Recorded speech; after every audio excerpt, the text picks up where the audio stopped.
Our next presenter this evening is David Bowles. He's an award-winning author and translator from South Texas, where he teaches at the University of Texas, Rio Grande Valley. He's penned more than 24 titles, including the critically hailed They Called Me Ghetto, My Two Border Towns, and Feathered Serpent, Dark Heart of Sky. His work has also been published in multiple anthologies, plus venues such as the New York Times, School Library Journal, Strange Horizons, English Journal, Rattle, Translation Review, and the Journal of Children's Literature. In 2017, David was inducted into the Texas Institute of Letters, where he serves beginning April 22 as Vice President. Earlier today, David was in San Marcos for events related to his receiving the 2022 Tomas Rivera Mexican American Children's Book Award for his My Two Border Towns. Rather than read something from Dobie, one of Dobie's works, David will share with us how Dobie influenced him and his work. Ladies and gentlemen, I present David Bowles.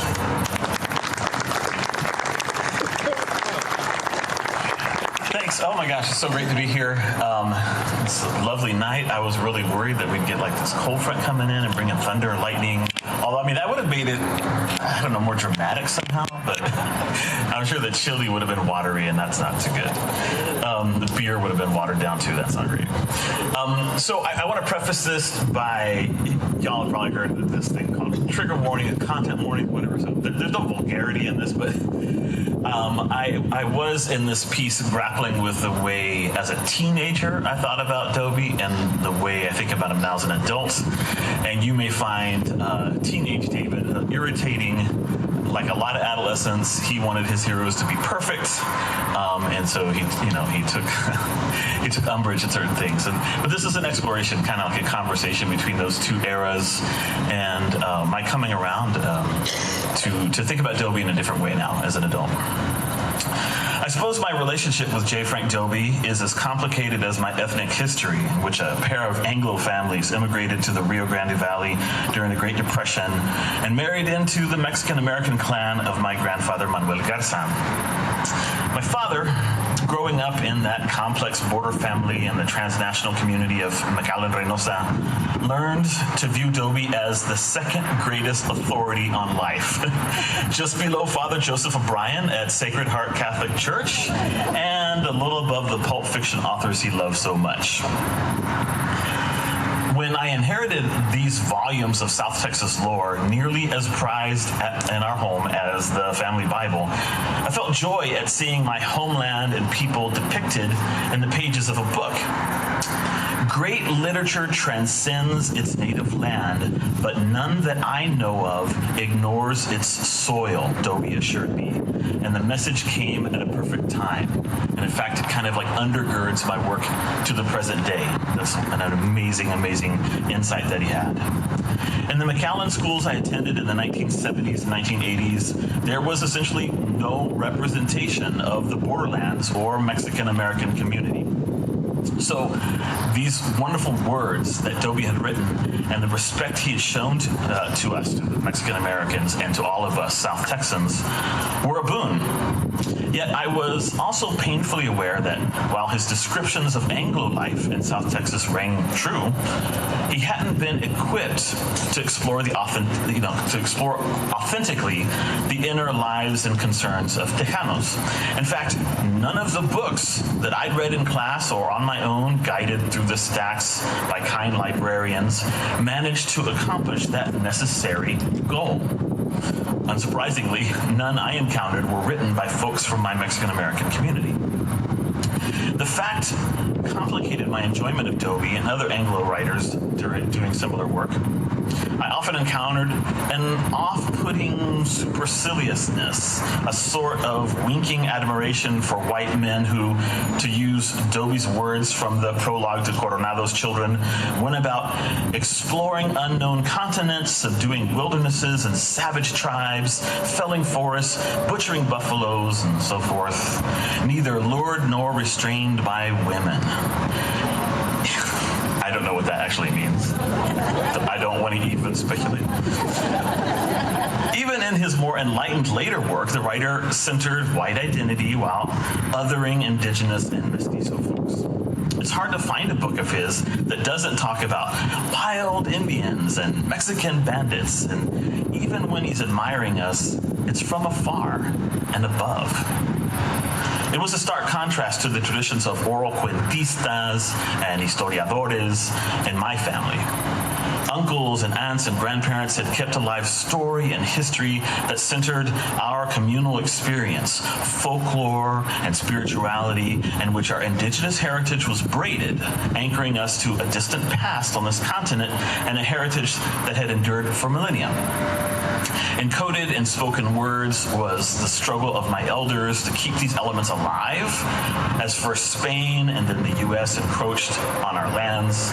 The slow hybridization required of us, mestizaje, our syncretic alternative to assimilation. And there are plenty of mestizos in the audience today. I still remember the reaction of my grandfather, Marivel, Kaase, when I extolled cowboys and Texas Rangers. Ah, los pinches rinches. Texan bastards stole the money-making parts of our culture and then sent their goons to hang us Mexicans by the hundreds. Don't believe everything you read. He was always contradicting everything I brought home from school. Ah, no, así no fue, mijo. Sage advice to not believe everything you read, right? Perhaps it was unfair or immature of teenage David to expect a man writing during the first half of the 20th century to show more humility and reverence when grappling with cultures other than his own. He certainly advocated for equal rights and enfranchisement, but it came with caveats, didn't it? Being serious, decorous, and altogether reasonable about taking on the responsibilities as well as the privilege of such social standing. Owning property, paying taxes, teaching and learning in their own schools, emphasis added.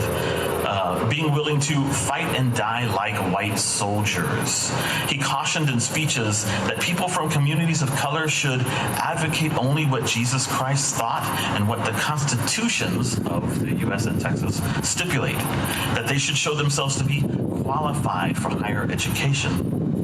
There are folks for whom these are still reasonable statements, folks for whom Frank Dobie was a sort of real-life Atticus Finch, risking his reputation to advocate for black people and Mexican Americans.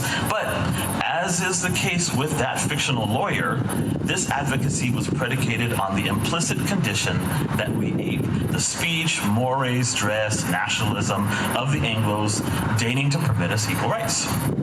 The inherent superiority of American values went unquestioned. Even as Dobie began to publicly embrace the power and reality of evolution and to criticize those who clung to Bible and God for some sort of justification of their immoral acts, he inadvertently continued to elevate that Western European rational tradition above all others. And again, many people think, well, there's nothing wrong with that. That's fine. Dobie wrote at length, with considerable eloquence, detail, and humor, about people who didn't share his culture.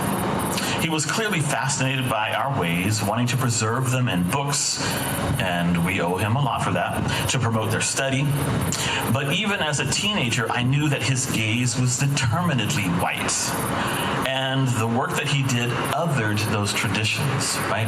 Didn't see them as essential, but as something different to be studied. Seldom, if ever, did he admit to his readers that, rather than our being intriguing subjects of study who should embrace his people's ways and be brought into the circle of the civilized, the opposite might be true. That Anglos ought to consider abandoning their cultural hegemony and learn from us, set aside their almost knee-jerk sense of religio-political superiority and humble themselves before traditions that antedate their own. I was unaware in my youth that Dobie had, one hopes, out of a recognition of his condition as a cultural outsider, served as a mentor to Jovita Gonzalez, who would go on to become president of the Texas Folklore Society, who's here tonight, and bend its mission toward the collection of the folklore of the dispossessed, with special attention to the folk traditions of Mexicans in Texas. Without such context, I stopped reading Dobie when I was at PSJA High School, living in Section 8 housing, struggling to survive day to day in a failing system. While reading widely, I embraced the work of black women like Alice Walker and Toni Morrison instead. their writing resonated with relevant truths I found missing from the yellowed pages that I'd inherited. It was decades later, as I began to write about border culture myself, that I came back to Dobie. Those books were still in my growing library, musty and dusty, but sitting on my shelf. And having lived through the many internecine battles in my community, civil war, basically, inside the Mexican-American community sometimes, mostly political, some religious, I was able to approach his work from a more nuanced, realistic angle. I had discovered that neither identity nor allyship is ever perfect, and I could see much to admire and be grateful for in his colorful prose. Rereading, I saw that Dobie himself was the first to admit his own flaws. Rather than pretend that he had no prejudices, he preferred to celebrate those that he had at last overcome through study, contemplation, and the hard work of social justice. Had I ever had the chance to confront him, I believe the man would have nodded at my criticism and encouraged me, as he once did Jovita Gonzalez and other Mexican Americans, to pursue the good work of filling the gaps in the library stacks, writing books about books that authentically depict Tejano culture on the border, while admittedly standing on his shoulders, no doubt, slipping through the cracks that we have widened, but that Dobie fissured into the walls of publishing and academia. It's 2022. This country finds itself once more hovering on the brink of dehumanizing oligarchical apartheid, akin to the Jim Crow barbarity that Dobie's brave, if imperfect, voice spoke out against at length. I'll be honest with you. In the present fight, I'm not going to be overly picky about how woke my allies are. I need people standing with my community. With all marginalized and racialized groups in the U.S. now targeted by a far right that has a very good chance of taking over, we need help. And for the moment, I'll take all the Frank Dobies that I can get. We can sort out all the rest of that stuff later on. So thank you very much. It was a real pleasure talking to you. Thanks.